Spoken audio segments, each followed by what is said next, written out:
कृष्णाय वयं नुमः।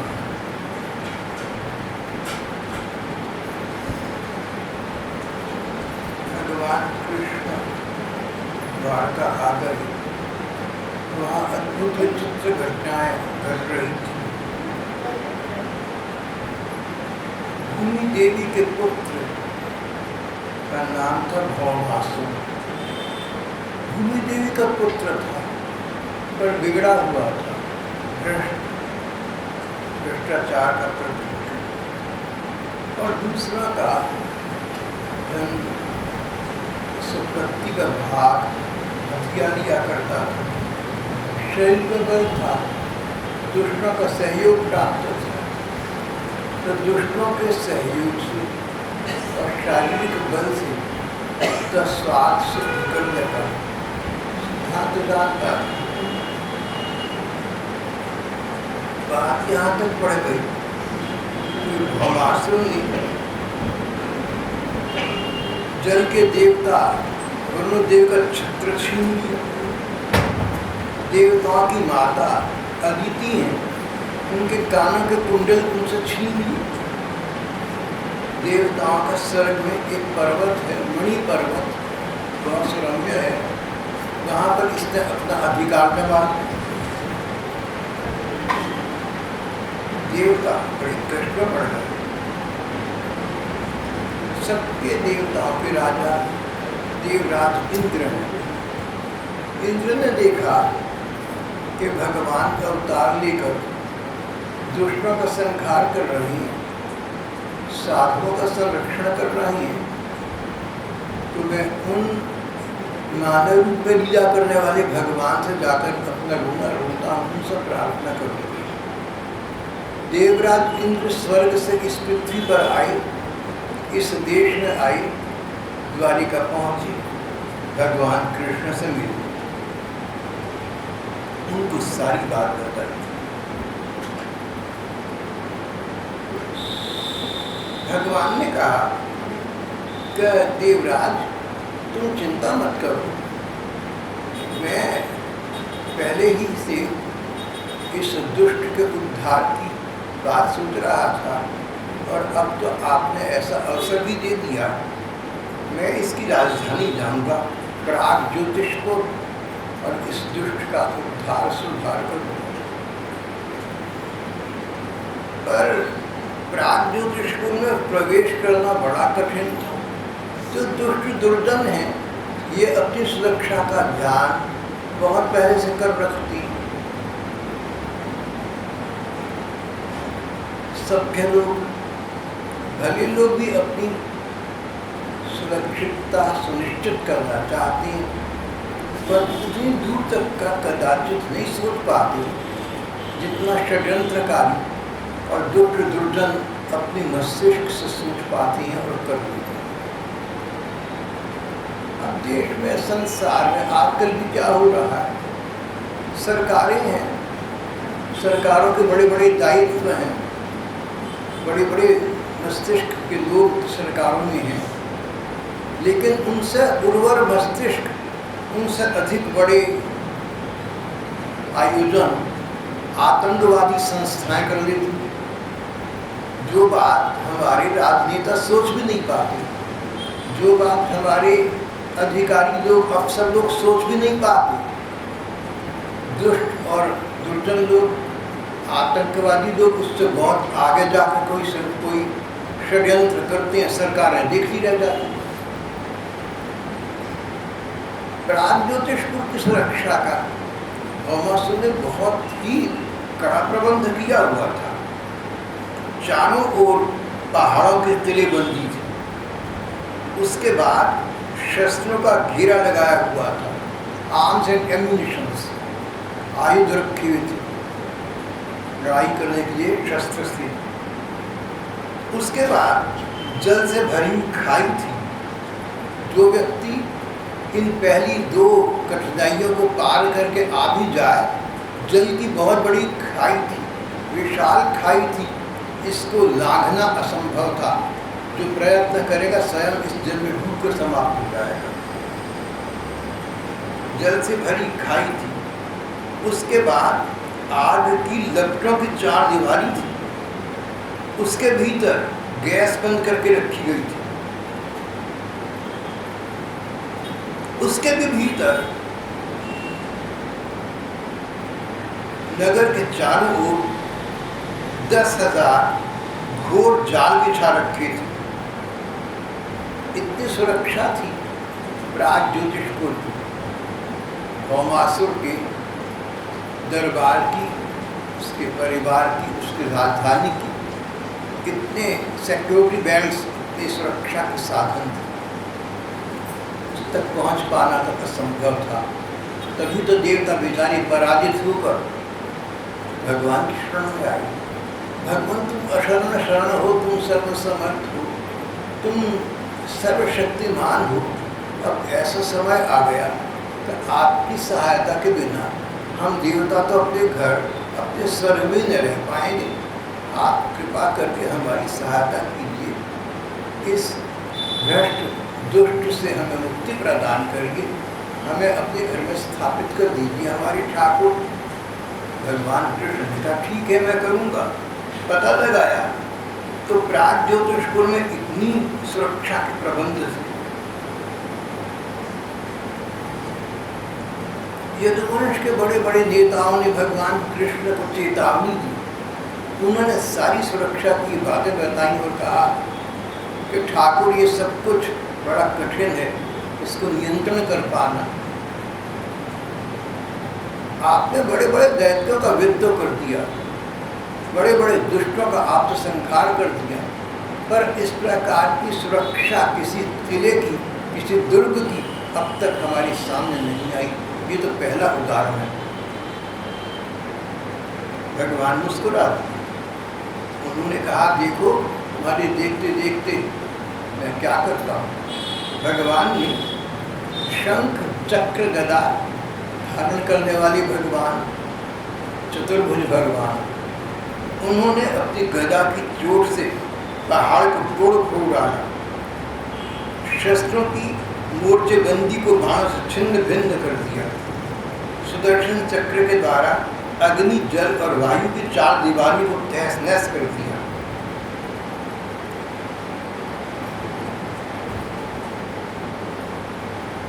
जाल और फंदों को तलवार से काट कूट कर अलग कर दिया। बड़े बड़े यंत्र, बड़ी बड़ी मशीनें लगी हुई थी उनको, तथा बड़े बड़े वहाँ के वीर सैनिकों को अपने शंख के नाल से विदीर्ण कर दिया। नगर के परकोटे को गदाधर भगवान ने अपनी भारी गदा से ध्वंस कर दिया।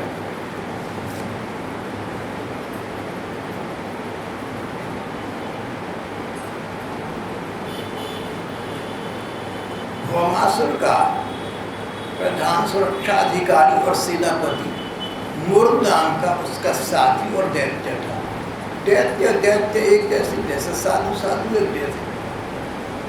मुर्द दैत्य सोया पड़ा था, निश्चिंत होकर सो रहा था। भगवान ने आप अपने 5 जन्य शंख की ध्वनि की। वे माँ भयंकर थी। मुर्द नाम के दैत्य की नींद टूट गई, बाहर निकल कर आया। अब तक वह जल के भीतर सो रहा था, बड़ा भयंकर था। उसकी ओर आंख उठाकर देखना भी आसान काम नहीं था। उसने त्रिशूल उठाया और भगवान की ओर दौड़ा। लगता था वो इस समय भगवान को निगल जाएगा। सिंहनाद करने लगा। दसों दिशाओं में आतंक छा गया। भगवान ने अपना हस्त कौशल दिखाया, छुट्टी से 2 बाण मारी, उसका वह त्रिशूल कटकर 3 टूक हो गया। उसके बाद उसके साथ ही उस दैत्य के मुखों से भी भगवान ने वहाँ से बाण मारे। इसके बाद मूल दैत्य के मुखों में भी भगवान ने बहुत से बाणों का संधान किया। वह दैत्य अत्यंत क्रुद्ध हो उठा। उसने भगवान पर अपनी गदा चलाई। भगवान कृष्ण ने अपनी गदा के प्रहार से मूल दैत्य की गदा को अपने पास पहुँचने से पहले ही चूर चूर कर दिया। अब ये दैत्य अस्त्रहीन हो गया था। अपनी भुजाएं फैलाकर श्री कृष्ण की ओर दौड़ा। खेल खेल में भगवान ने उसका उद्धार कर लिया, उसकी जीवन लीला समाप्त, उसके प्राण पर विरूप कर। इस दैत्य के बेटे भी बड़े वीर थे कि अपने पिता की मृत्यु से शोकाकुल हो उठे, फिर बदला लेने के लिए क्रोध से भरकर शस्त्र और अस्त्रों से सुसज्जित हो गए और श्री कृष्ण के स्थान पर आकर उन पर आक्रमण किया, उन पर चढ़ाई की। बड़े क्रोध से भगवान पर बाण चलाए, खड़ग, गदा, शक्ति, त्रिशूल आदि प्रचंड शस्त्रों की वर्षा करने लगी। श्री सुखदेव जी कहते हैं, परीक्षित देखो, मनुष्य की बुद्धि सीमित है, सोच नहीं पाती। श्री कृष्ण स्वयं भगवान ने जो कुछ प्रबंध इस दैत्य ने किया, उससे करोड़ गुना अधिक भी हो तो भगवान अपने विचार मात्र से उसको समाप्त कर सकते हैं। यहाँ तो भगवान मानवों जैसी लीला कर रहे हैं, इसलिए वो युद्ध करते हैं, ये करते हैं, वो करते हैं। अगर भगवान चाहें तो अपने विचार मात्र से, अपने संकल्प मात्र से जो चाहे सो कर सकती है। भगवान की शक्ति अमोघ है, अनंत है। भगवान लीला कर रहे थे, उन्होंने अपने बाणों से करोड़ करोड़ शस्त्र अस्त्र तिल तिल करके काट गिराए। भगवान के शस्त्र प्रहार से सेनापति और उसके साथी दैत्यों के अंग अंग समाप्त हो गए। सभी को भगवान ने यमराज के घर पहुंचा दिया। जब भौमासुर ने देखा कि अरे मेरे सेनापति का और मेरे सैनिकों का ये हाल हो गया, तो उसे असह्य क्रोध हुआ। मद वाली हाथियों की सेना लेकर वह नगर से बाहर निकला। उसने भगवान पर अपनी चमत्कारी शक्ति चलाई और उसके सब सैनिकों ने भी एक ही साथ भगवान पर अपने अपने अस्त्र शस्त्र छोड़े। भगवान श्री कृष्ण विचित्र विचित्र पंख वाले तीखे तीखे बाण चलाने लगे। उस समय भौमासुर के सैनिकों के अंग अंग कट कट कर गिरने लगे, हाथी और घोड़े भी समाप्त होने लगे। भौमासुर के सैनिकों ने भगवान पर जो जो अस्त्र शस्त्र चलाए थे, उनमें से प्रत्येक को भगवान ने तीन तीन तीखे बाण से काट गिराया। भगवान के वाहन गरुड़ जी को भी क्रोध आ गया। ये दैत्य अभी तक नहीं समझ पा रहे हैं कि अकेले भगवान साक्षात परमात्मा है, इसलिए इतना विरोध कर पा रहे हैं। भगवान के वाहन गरुड़ जी को भी क्रोध आ गया। गरुड़ जी अपने पंखों से हाथियों को मारने लगे। उनकी चोंच, पंख और पंजों की मार से हाथियों को बड़ी पीड़ा हुई। वे सब के सब दुखी होकर युद्ध भूमि से भागकर नगर में घुस गए। अब वहाँ अकेला भौमासुर भी लड़ता रहा। उसने देखा गरुड़ जी की मार से पीड़ित होकर मेरी सेना भाग रही है। तब उसने उन पर वह शक्ति चलाई जिससे वज्र को भी विफल कर दिया गया, परंतु उसकी चोट से भी पक्षीराज गरुड़ तनिक विचलित न हुए। मानो किसी ने मत वाले गजराज पर फूलों की माला से प्रहार किया हो। भौमासुर ने देखा मेरी एक भी चाल नहीं चलती, सारे उद्योग विफल होते जा रहे हैं। तब उसने भगवान कृष्ण को मारने के लिए त्रिशूल उठाया, परंतु उसे अभी वह छोड़ भी न पाया था कि भगवान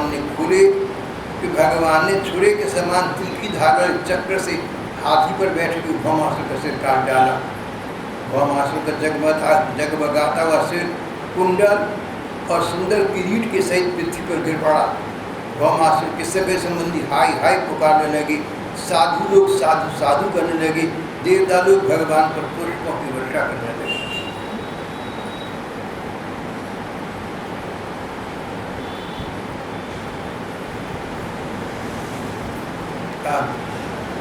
भौमासुर की माता पृथ्वी देवी भगवान के शरण में आई।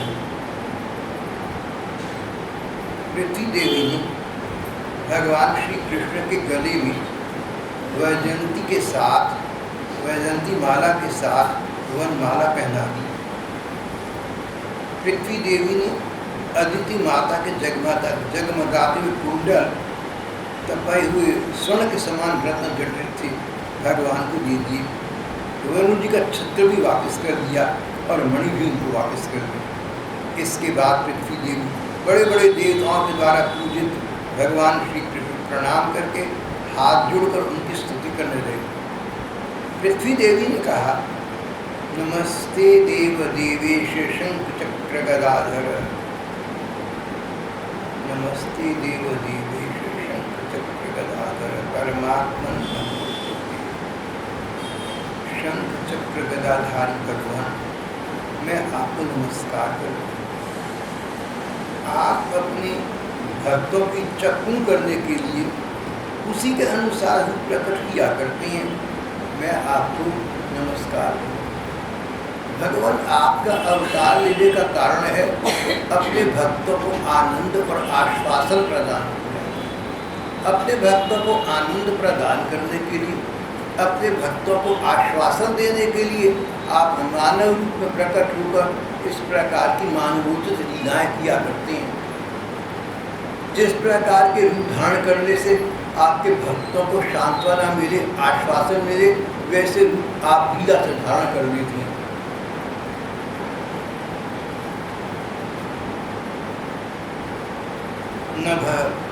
नमः पंकज नाभाय नमः पंकज मालिनी नमः पंकज नेत्राय नमस्ते पंकधान रहे। भगवान आपकी नाभि से कमल का फूल प्रकट हुआ है। आप कमल के फूलों की माला पहनती हैं। आपके नयन कमल जैसे खिले हुए हैं, शांतिदायक हैं। आपके चरण भी कमल के समान सुकुमार हैं, भक्तों के हृदय शीतल करने वाले हैं। मैं आपको बारंबार नमस्कार करती हूँ। नमो भगवते पुत्रम वासुदेवाय विष्णवे पूर्णबोधाय ते नमः।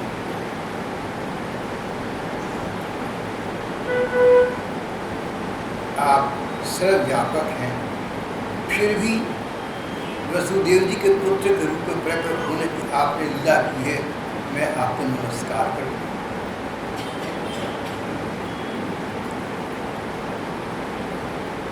भगवान आप स्वयं जन्म रहे थे, पर इस जगत के जन्मदाता आप ही हैं। इस जगत के जन्म लेने की आप लीला करते हैं, जबकि सचमुच आप अनंत शक्तियों को आश्रय देने वाली पर ब्रह्म परमात्मा हैं। जितने भी प्राणी हैं या अन्य जीव हैं, सब के सब आपका स्वरूप हैं। परावरात्मन भूतात्मन परमात्मन नमोस्तुते। इस प्रकार के भगवान मैं आपको नमस्कार करती हूँ, आपके चरणों में बारंबार प्रणाम करती हूँ।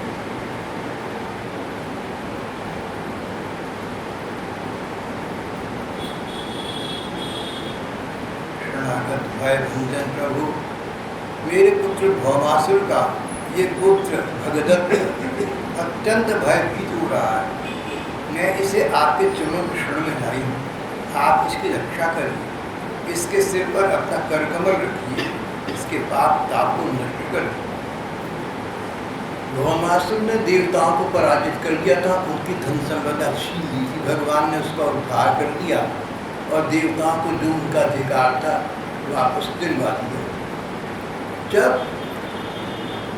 भौमासुर के बेटे भगदत्त ने देखा कि मेरे इतने ऐश्वर्यशाली, इतने वर्चस्व वाले पिता समाप्त हो गए, तब मानो संज्ञा हुई, होश आई, अवश्य ही श्री कृष्ण के पास तो अद्भुत अलौकिक चमत्कारी शक्ति है, ये एक क्षण में मुझे भी समाप्त हो गई।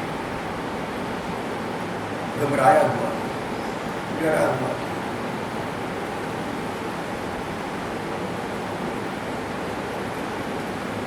पृथ्वी ने कहा, प्रभु भौमासुर का ये बेटा भगदत्त बहुत भयभीत हो रहा है, आपसे डर रहा है। जिन भगवान को देखकर मोर, गाय, तोते, पशु पक्षी तक विमोहित हो जाते, प्रसन्न हो जाते, उन भगवान को देखकर भगदत्त घबरा रहा है, डर रहा है। जागी रही भावना जैसी प्रभु मूर्ति देखी तिन तैसी। जैसी मन की भावना है ना, भगवान की तो बात क्या, संसार भी हमें वैसा दिखता है, जैसा हम स्वयं हैं ऐसा हम अन्य लोगों को समझते हैं।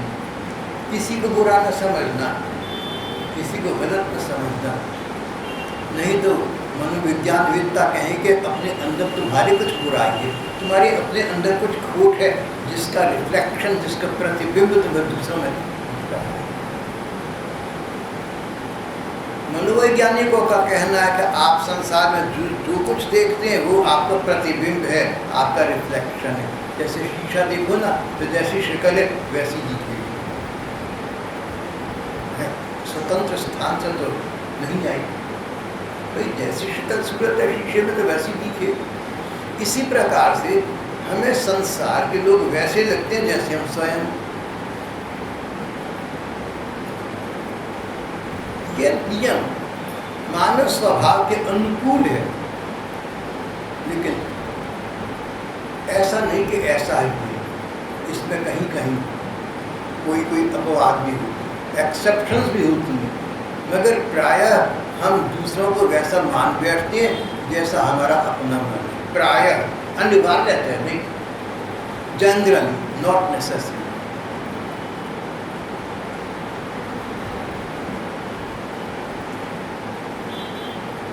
भगवान जो आपकी क्षण में आ जाते हैं, वे कितने भी दुष्ट, कितने भी बुरे क्यों न हो, जो आपकी क्षण में आ जाए, उनके भय का आप भंजन कर देते हैं, आप उन्हें निर्भय कर देती हैं।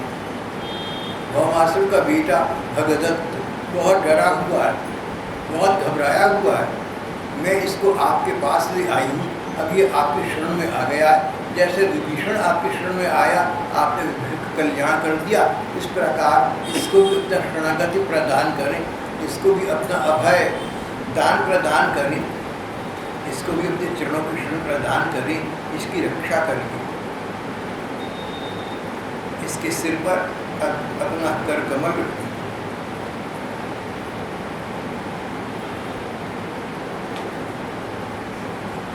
जब पृथ्वी ने भक्तिभाव से विनम्र होकर इस प्रकार भगवान की स्तुति की, उनसे प्रार्थना की, तब उन्होंने भौमासुर के पुत्र भगदत्त को अभयदान दे दिया।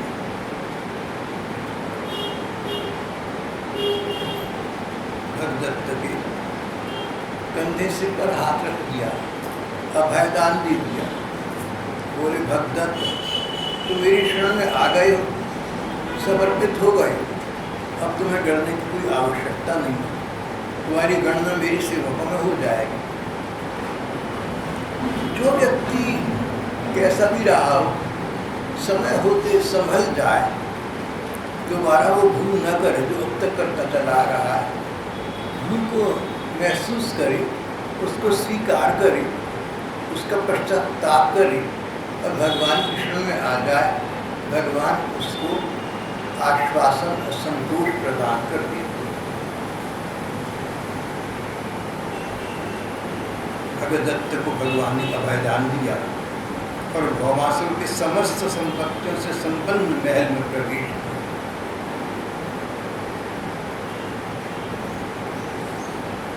वहां जाकर भगवान ने देखा कि भौमासुर ने बलपूर्वक राजाओं से 16,000 राजकुमारी छीनकर अपने यहाँ रख छोड़ दी।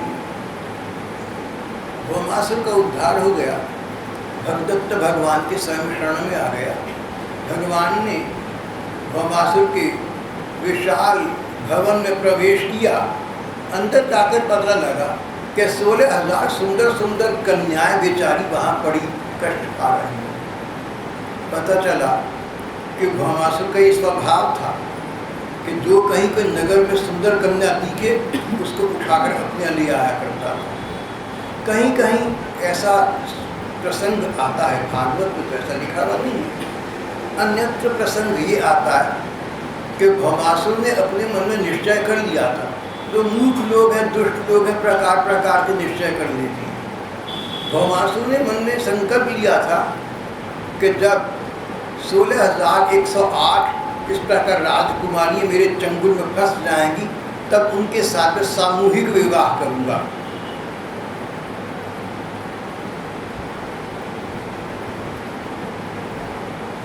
16,000 राजकुमारियाँ यहाँ पर थी। अभी 108 की कमी थी कि भगवान बीच में आ गए। उसका मंसूबा जहाँ का तहाँ धरा रह गया, समाप्त हो गया।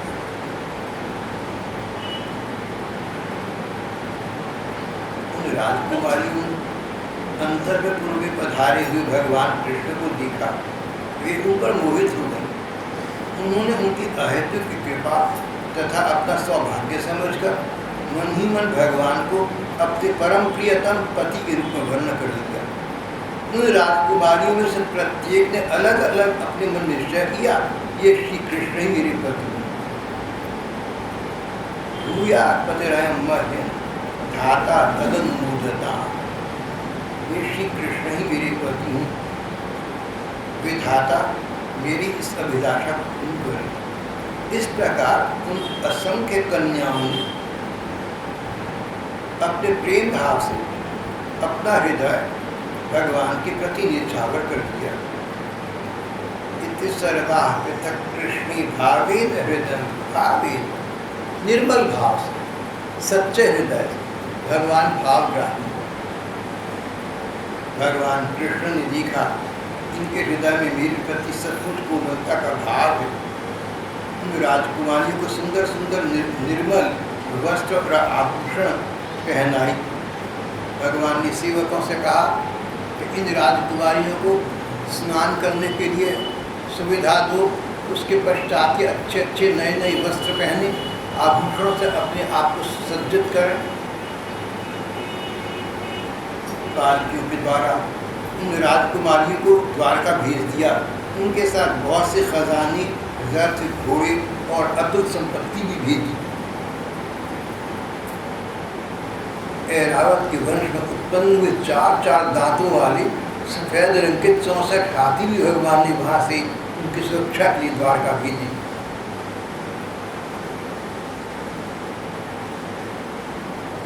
इसके बाद भगवान कृष्ण देवराज इंद्र की राजधानी अमरावती में गए। पहले भौमासुर की राजधानी प्रागज्योतिषपुर गए थे, अब वहाँ जीत गए, देवराज इंद्र की राजधानी अमरावती में पहुँचे। देवराज इंद्र ने अपनी पत्नी इंद्राणी के साथ सत्यभामा जी और भगवान कृष्ण दोनों की बहुत पूजा अर्चा की। भगवान ने अदिति माता के कुंडल उन्हें दे दिए। वहाँ से लौटते समय सत्यभामा जी ने मार्ग में एक वृक्ष देखा, इसे कल्प वृक्ष कहते हैं। सत्यभामा को बहुत अच्छा लगा। देवराज इंद्र भगवान से बार बार प्रार्थना कर रहे थे कि कुछ सेवा का मुझे अवसर प्रदान कीजिए। आपने हमारा साम्राज्य हमें वापस करवा दिया, आपने हमारी सुख सुविधाएं लौटा दी, आपने हमें जीवन प्रदान कर दिया। भगवान छोटा मोटा कुछ सेवा का अवसर दीजिए।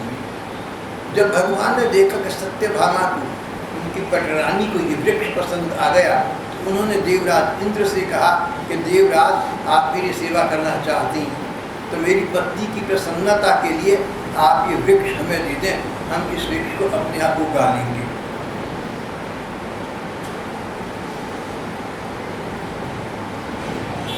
तो अन्य पुराणों में आगे कथा इस प्रकार आती है कि देवराज ने बात सुनी, एक वृक्ष की बात सुनी, एक वृक्ष उपहार में देने की बात सुनी। उन्होंने कोई प्रतिबद्धता प्रकट न की, चुप रहे, और चुप रहने का अर्थ न देना। कोई आपसे सेवा मांगता, सेवा पूछता, आप कोई छोटी मोटी चीज मांग लेते हैं, वो चुप खड़ा रहे, यानी देने में कोई कठिनाई, कोई आपत्ति है, इच्छा नहीं। पर देवराज इंद्र की रानी इंद्राणी, उनका नाम है शची देवी। शची देवी ने तब सब सीमाओं का उत्क्रमण कर दिया, सब सीमाओं का उल्लंघन कर दिया। जिन भगवान ने देवराज इंद्र को उनका साम्राज्य, स्वर्ग का ऐश्वर्य, सब कुछ वापस कराया था, जब उन भगवान ने एक कल्प वृक्ष की बात की तो शची ने सत्यभामा से कहा रानी जी, आप भूल रही हैं कि अंततः आप एक मानवी हैं, एक ह्यूमन बीइंग है, हम गॉड, हम देवता नहीं। भला आपने हम देवताओं की संपत्ति को हथियाने का सोचा भी कैसे? आखिरकार एक मानवी हैं आप। लेकिन क्या बात, first you teach me to back and then you teach me how a beggar should be treated.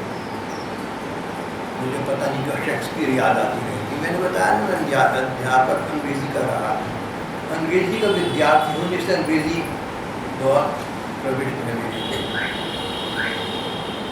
35-40 साल बरस हो गए, 35-40 बरस छोड़े हुए हो गए, लेकिन मैंने छोड़ा, लेकिन अंग्रेजी मैया ने मुझे ना छोड़ा। देखो, अगर हिंदी मेरी सगी माँ है तो अंग्रेजी मेरी सौतेली माँ जरूर है।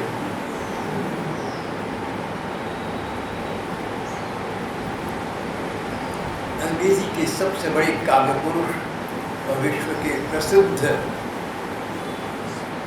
लेखक, कवि और नाटककार शेक्सपियर एक स्थान पर कहते हैं, एक नाटक में कहते हैं, एक पात्र कहता है, first You taught me to beg.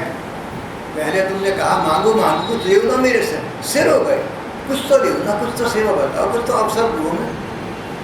First you taught me to beg, और जब मैंने मांगा तो तुमने कोई वजह बता दी कि तुम दे नहीं सकते। First you taught me to beg, and now you teach me how a beggar should be treated. पहले मुझे मांगना सिखाया, और आखिरकार जब मैंने थोड़ी सी चीज मांगी, अब ये बता दें कि भिखारी के साथ क्या बर्ताव करा रहा था, मैं भिखारी हो गया। इस समय भगवान और सत्यभामा जी की स्थिति, देवराज इंद्र ने अपनी नासमझीवश ऐसी कर बार बार सेवा पूछी। सत्यभामा को वृक्ष पसंद आ गया, भगवान ने कहा मेरी पत्नी है पसंद, चलो ये वृक्ष ले लो। चाहिए तो ये था कि देवराज इंद्र उस वृक्ष को लेकर स्वयं द्वारका पहुंचा। सो तो बात अलग रही, देवराज मौन रहे। देखो, मैंने तुमसे कहा था ना, जो मौनी लोग हैं ना, मैं इनका विश्वास नहीं करता। पता नहीं क्या बात है, मेरे पर मौनी लोग जो चुप रहते हैं, जो बोलते नहीं। इसका कारण ये है कि जो व्यक्ति मौन रहता है, जो कुछ कहता नहीं, उसके कोई कमिटमेंट तो है ही नहीं, उसका कोई आपसे प्रण प्रतिज्ञा तो है। आप ये तो नहीं कह सकते तुमने ये कहा, जो चाहे सो करे। तो मौनी व्यक्ति को मैं उतना ही खतरनाक समझता हूँ जितना खुशामद करने वाले को, जितना उस व्यक्ति को जो हर बात को हाँ में हम मिलाता हूँ, महाराज जी की जय बोलता हूँ। ये सब बड़े खतरनाक हैं। जो मैं आपसे कह रहा हूँ ना, ऐसा न समझना कि यूं ही कह रहा हूँ, मैंने ऐसा पढ़ा भी है और जीवन थोड़ा सा देखा भी। इंद्र चुप रहे,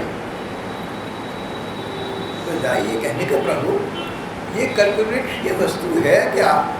मैं आपके लिए इसको अपने साथ लेकर चलता हूँ, मैं इसको प्लांट करूँगा, मैं इसको वहाँ लगाऊंगा। लेकिन चुप खड़े रहे मौनी बाबा।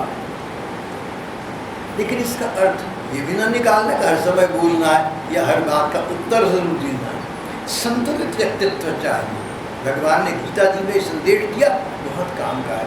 संतुलन, बैलेंस्ड, पॉइज्ड एटीट्यूड। खाना पीना, सोना, आहार विहार, जीवन की सभी बातें संतुलित होनी चाहिए, मिडवे, बीच की। कहीं पर एक्सट्रीम पर न जाना, अति कहीं न करना। अति सर्वत्र वर्धयति, too much of everything is bad. Indradev तो चुप खड़े रहे और उनसे एक पग आगे बढ़कर उनकी पत्नी शची ने कहा, सत्यभामा आप तो मानवी हैं, एक ह्यूमन बीइंग है। You are not a god, you are not a goddess, you are a human being. आप मानवी हैं, आपने देवताओं की वस्तु स्वीकार नहीं करने का सोचा भी कैसे? भगवान अपना अपराध कोई करता तो कदाचित सहन कर लेते, पर भक्तों का अपमान भगवान सहन नहीं करते। सत्यभामा का संबंध तो पत्नी का था, पर सच्चा संबंध तो भगवान के प्रति उनके हृदय का समर्पण था। भगवान ने देखा कि इंद्राणी ने सत्यभामा को इस प्रकार फटकारा, ऐसी प्रताड़ना दी। उन्होंने क्रोध करने का नाटक किया, इंद्र और शची के सामने गर्भवृक्ष उखाड़ा, मानो कोई बात ही ना हुई, मानो कि इंद्र ने कुछ कहा ही ना, बोले उखाड़ा, हाथ से उखाड़ा। जिन भगवान ने 7 बरस के थे और 7 दिन रात छोटी सी अंगुली पर एक पर्वत को उठाए रखा था, उन भगवान के लिए एक वृक्ष को उखाड़ना क्या बात। भगवान ने कर वृक्ष को उठाया, उठाया और चलती बनी। सत्यभामा के महल के बगीचे में लगा दिया। सुखदेव जी कहते हैं, परीक्षित देखो, जब इंद्र को अपना काम बनाना था तो इंद्र ने अपना सिर झुकाकर भगवान के चरणों के मुकुट रखकर उनके चरणों का स्पर्श करके उनसे सहायता की भिक्षा मांगी थी। परंतु जब काम बन गया तब उन्होंने उन्हीं भगवान की लड़ाई ठानी। सचमुच ये देवता बड़े तमोगुणी हैं। दोष इनका नहीं, इनके धनाढ्यता का है, इनके विषय गुरूप का, इनके विषय गुरूप होने का। जो व्यक्ति शरीर के सुखों के पीछे भागता है वो निर्लज्ज भी हो जाता है और लोभी भी हो जाता है। इन देवताओं की यही स्थिति। देवताओं के विषय में श्री तुलसीदास जी जो आज से 500 वर्ष पहले हुए, उन्होंने यही बात कही, ऊंच निवास नीच करतूती। रहते तो ऊपर स्वर्ग में, करतूत से कारनामे इनके देखो कितने काले, कितने खराब, नीचे करते। ऊंच निवास नीच कर, काम बन गया। तो सुखदेव जी कहते इन्होंने भगवान से लड़ाई ठानी। सचमुच देव बड़े तमोगुणी है, धिक्कार है ऐसी धनाढ्यता को। उसके बाद भगवान कृष्ण ने एक ही समय में अलग अलग भवनों में अलग अलग रूप धारण करके एक ही साथ उन 16,000 रानियों का वैदिक विधि से, शास्त्रोक्त विधि से पानी ग्रहण किया। इसमें कोई आश्चर्य की बात नहीं है। भगवान थे सर्वसमर्थ, 16,000 राजकुमारी थी। भगवान ने 16,000 रूप धारण किए, एक एक राजकुमारी से एक एक श्री कृष्ण ने विवाह किया।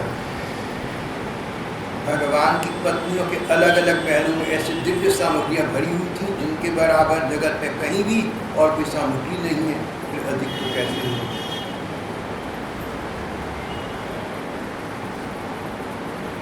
भगवान वहाँ इस प्रकार रहते थे मानो कि साधारण व्यक्ति घर गृहस्थी में रहकर गृहस्थ धर्म के अनुसार आचरण करता हो।